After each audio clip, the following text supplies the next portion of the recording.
Hey, what's going on everyone? NoZoupForYou here, and I have a review today of the Tier 5 Royal Navy Battleship Agincourt. As with all reviews, I'm going to start off with the stats, I'm going to give you the pros of the ship, I'm going to give you the cons of the ship, and then I'm going to go into what I think about the Agincourt. But first, I hated this ship at first. The first few rounds that I played in it, I absolutely loathed it. I just thought, how could a ship be this bad?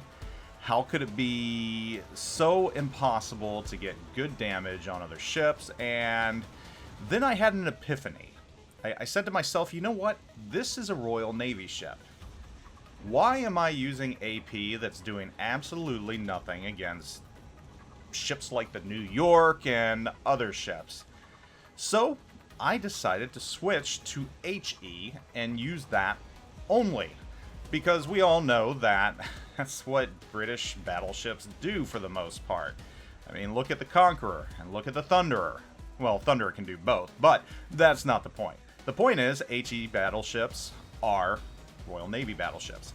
And here we have Agincourt, and I made the switch, and oh my god. It was like Dr. Jekyll and Mr. Hyde. I went from hating this ship to absolutely loving this ship. And I'll get more into that, but like I said, let's go over the stats right now. First, you have 48,400 hit points, torpedo protection damage reduction of 14%. Now let's talk about these guns, because you've got a lot of guns. You've got 305mm guns set up in a 7x2 configuration. Yes, that's 14 guns to slew towards the enemy and fire at them. Now, one thing to touch on right now, your secondaries. And these secondaries are not touched. This ship is not spec'd for secondaries, but off the bat you have a maximum range of 5.8 kilometers. Now, while that might not sound like a lot at first, keep in mind that you're in Tier 5. And a lot of your engagements are going to be pretty close range, especially against destroyers. So your secondaries are actually very, very viable on this ship, and they're actually quite fun. So do keep that in mind. Main battery firing range, you can get up to 15.3 kilometers, a little on the short side. That might be a turnoff for some. Maneuverability, maximum speed, 23.1 knots. So you're not the slowest thing in the world.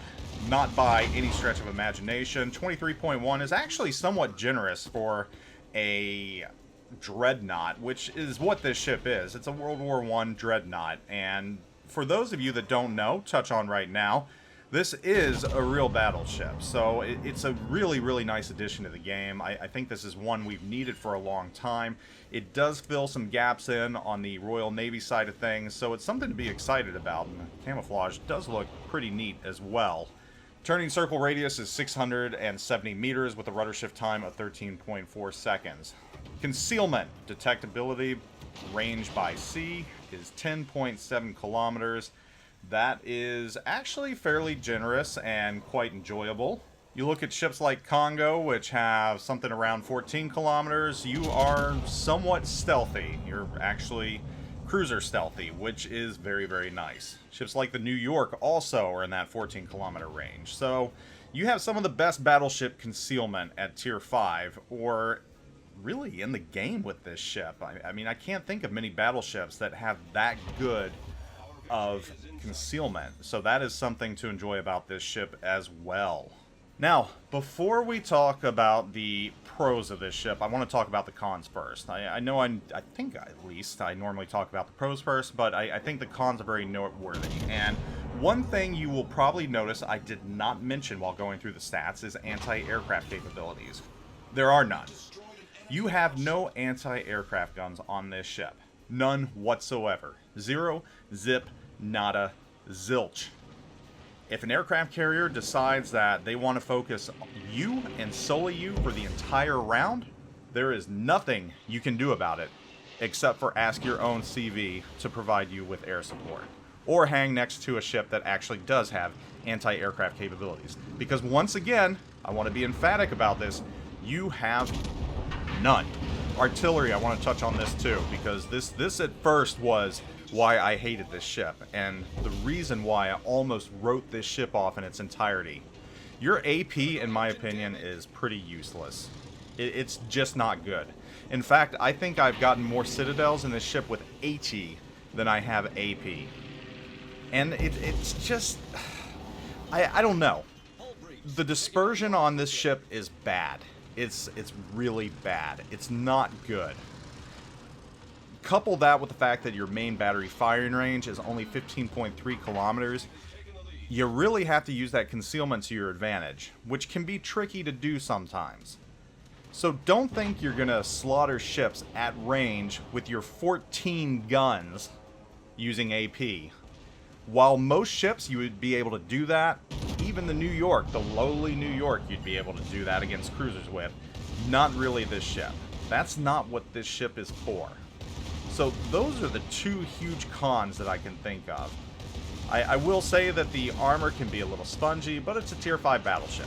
What do you expect? I mean, it's, in my opinion, no better or no worse than any other battleship at tier 5.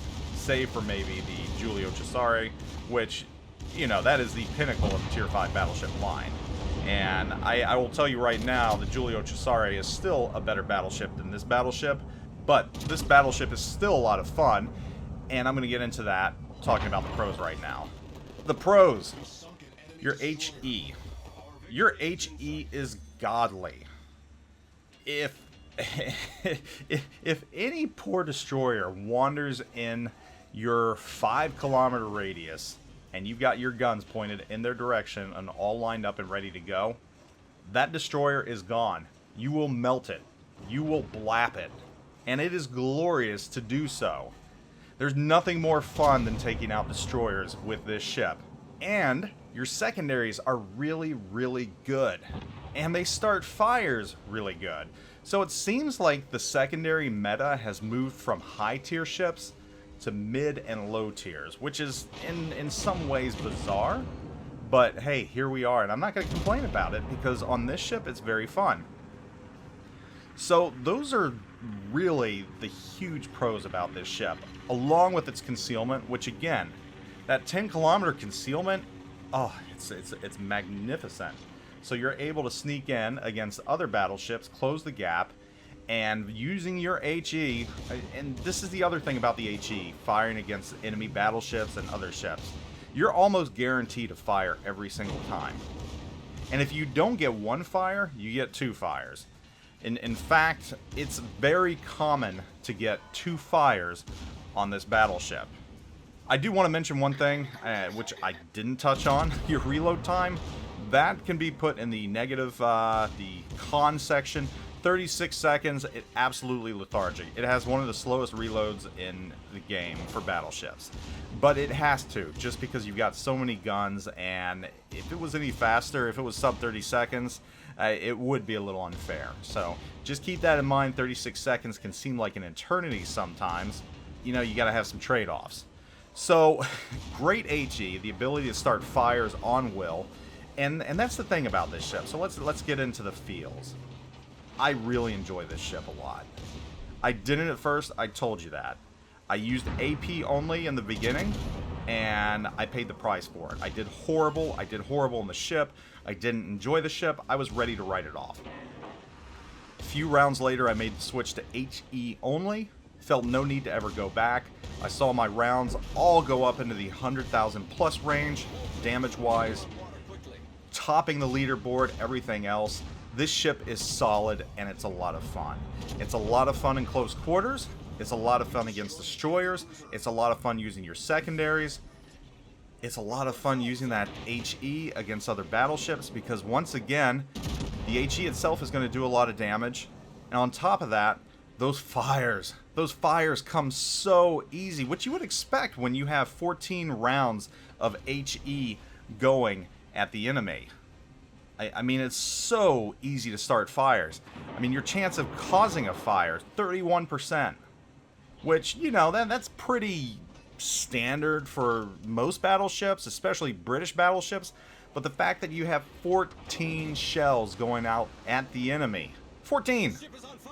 I mean, you're going to start fires, and you're going to start a lot of them. And I have just harassed the ever-loving hell out of higher tier battleships, Colorados, tier 7s, You know, getting bottom tiered in this thing is not a bad thing so long as you're not focused by an aircraft carrier or other battleships, because once again, your tier 5 armor just cannot stand up to tier 7. But in its own tier, this thing is a monster, an absolute beast. It's a fun ship to play. It's a secondary battleship through and through, an HE slinger, and I would dare say that this is a tier 5 Conqueror. I would. It is very similar in some ways to the Conqueror. I mean, granted, it is not as good as a Conqueror. You know, the Conqueror in its tier, I would say the Conqueror is better in its tier than this is in its tier. If you're looking for the best battleship in tier 5, this is probably not it. I'm going to tell you right now, Giulio Cesare still remains at the very top. But this ship is up there now. This ship is a lot of fun. And the best part about it is you can get these in the crates that they're releasing, the new containers, the Jutland, I think it's the Jutland containers. So there are ways to get this on the cheap if you're lucky. But don't write this ship off, and don't write tier 5 off for that matter as well. Tier 5, I have found lately, is a lot of fun. It's very fun to drop down and just play there. And if you're looking for a ship to just drop down to tier 5 and forget about tier 10 for a while, I really think this ship is going to fit the bill for you. I really think this ship is going to provide you the fun that you're looking for, because it is a fun ship, and it can be an absolute beast, so long as you don't use that AP. It is not made for AP, but as an HE wielding monster, this ship is a blast to play. So, just an example of a ship I thought I was going to hate, and did hate at first until I figured out how to play it and what the best way to play it was. This thing is an HE slinger. I know players don't like seeing HE slinging battleships. Tier 5 is different though, because just about every battleship slings it down there, because players either don't know better or that's just what they do. This ship will fit right in. It's a beautiful ship. It's a historic ship. It's a good ship to fill your collection, but it's also a good ship to have a lot of fun in. So that is your review of the Tier 5 Royal Navy Agincourt. I give it my full endorsement. Great ship. A lot of fun. If you do get it, let me know your thoughts. I'll catch you all later. Zoop out.